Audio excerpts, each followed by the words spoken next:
हमारे जीवन के कुछ ऐसे पहलू हैं जिन्हें हम लगभग सुनिश्चित मानकर चलते हैं। हो सकता है कि हमारे आसपास के परिवेश या वातावरण में कुछ ऐसे तत्व या आयाम हों जिनको कि हम पूर्ण विश्वास के साथ न मानते हों, परंतु हमारे स्वयं के अस्तित्व को, हम हैं, इस भाव को तो जीवनमुक्त व्यक्तित्व के अतिरिक्त लगभग हर कोई मानकर के ही चलता है। दार्शनिक दृष्टि से यदि कोई अपने होने के अस्तित्व पर प्रश्न चिन्ह लगाता है तो भी यह प्रश्न उठता है कि प्रश्न चिन्ह लगाने वाला आखिर कौन है? वह कौन है जो अपने या किसी अन्य के अस्तित्व पर शंका व्यक्त कर रहा है? अभी तक इस तरह की जिज्ञासाएं दार्शनिक एवं बौद्धिक मनोविनोद का हिस्सा हुआ करती थीं, परंतु विगत दिनों वैज्ञानिकों द्वारा इस विषय पर किए गए शोधों के परिणाम अविस्मरणीय आए हैं, जिनमें सवा को परिभाषित करने का प्रयत्न किया गया है।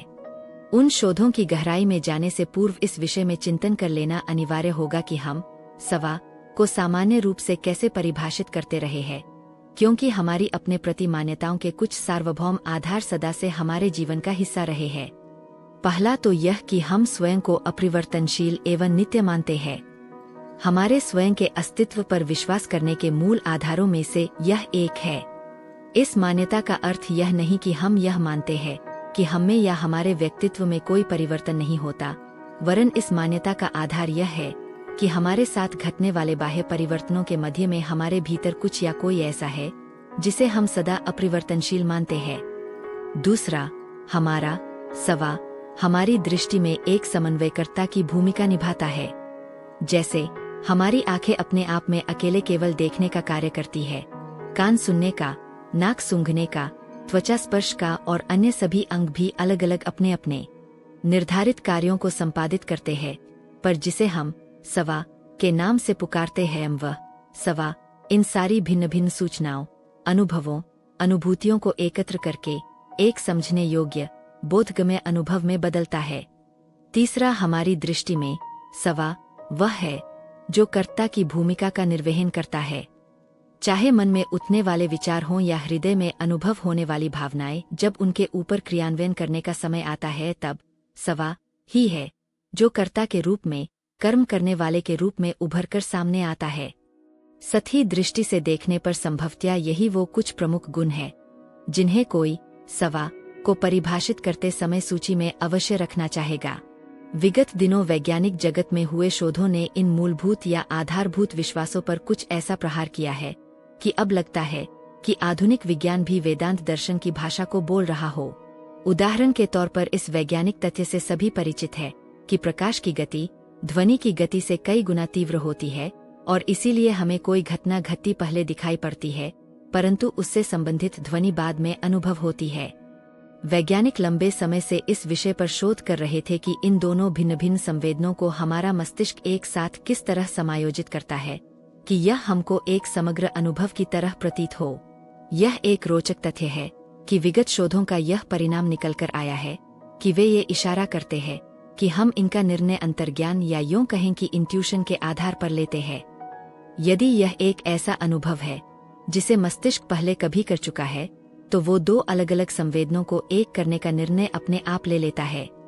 इस तथ्य की पुष्टि के लिए वैज्ञानिकों ने एक सामान्य सा परीक्षण पहले किया, जिसे अब बीटा फिनोमिना के नाम से जाना जाता है। इसमें व्यक्ति को पहले एक स्क्रीन के कोने में एक चमकीला धब्बा जैसा दिखाया गया, जिसके तुरंत बाद वैसे ही धब्बे को उससे भिन्न स्थान पर प्रकाशित किया गया। यद्यपि ये दोनों अलग अलग अनुभव थे, परंतु हमारा मस्तिष्क इनको एक निरंतरता में अनुभव करता है और उसे ऐसा लगता है कि मानो वही धब्बा स्क्रीन में अनेक स्थान पर घूम रहा है। परिणाम से यह स्पष्ट था कि दो भिन्न संवेदनों के मध्य के रिक्त स्थान को भरने का कार्य मस्तिष्क अपने आप ही कर देता है। इसका अर्थ यह है कि हमारा सवा अपने अनुसार संवेदनों के एकत्रीकरण एवं एकसूत्रीकरण का कार्य करता है। यदि ऐसा है तो प्रश्न उभरता है कि हमारे अनुभवों में क्या सत्य और क्या मिथ्या। वैज्ञानिकों का अनुमान है कि संभवतया मस्तिष्क में अनेक तंत्रिकाएं बिना किसी केंद्रीकृत व्यवस्था के इस कार्य को कर देती हों।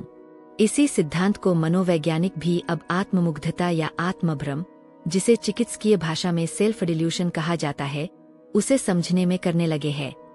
मनोचिकित्सकीय दृष्टि से यह सदा शोध का विषय रहा है कि आखिर किस कारण से एक व्यक्ति भ्रम का शिकार होता है और होते समय उसके सवा को इसका अनुमान क्यों नहीं लग पाता कि यह विश्वास भ्रामक है।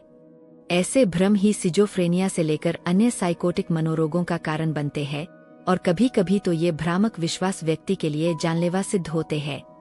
वैज्ञानिक शोध अब यह निष्कर्ष निकालते हैं कि ऐसा इसलिए क्योंकि यह भ्रम मन से हटकर किसी अन्य व्यवस्था द्वारा निर्धारित होता है और मन तो मात्र उसके क्रियान्वयन का आधार बनता है। पर क्या ये अन्य तत्व भारतीय योग विज्ञान में वर्णित चित्त नहीं है? योग सूत्र में इसीलिए महर्षि पतंजलि ने चित्त एवं चित्त की भूमियों की व्याख्या कर्म संस्कार के आधार पर की है।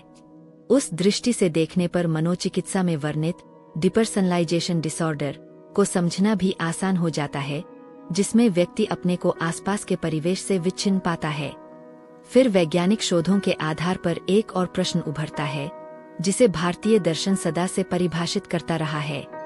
यह प्रश्न इस बात का है कि यद्यपि हम स्वयं को या सवा को सदा वर्तमान में मानते रहे हैं, परंतु विगत दिनों हुए वैज्ञानिक शोधों ने यह प्रमाणित किया है कि फ्लैशलेग इल्यूशन में हमारा मस्तिष्क अतीत की घटनाओं को वर्तमान में अनुभव कर रहा होता है। यही कारण है कि पुरानी स्मृतियां कभी कभी इतनी ताजा लगती है कि मानो तुरंत ही घटी हों। यह शोध भी भारतीय चिंतन के इस भाव की पुष्टि करता है कि समय एवं काल दो भिन्न आयाम है।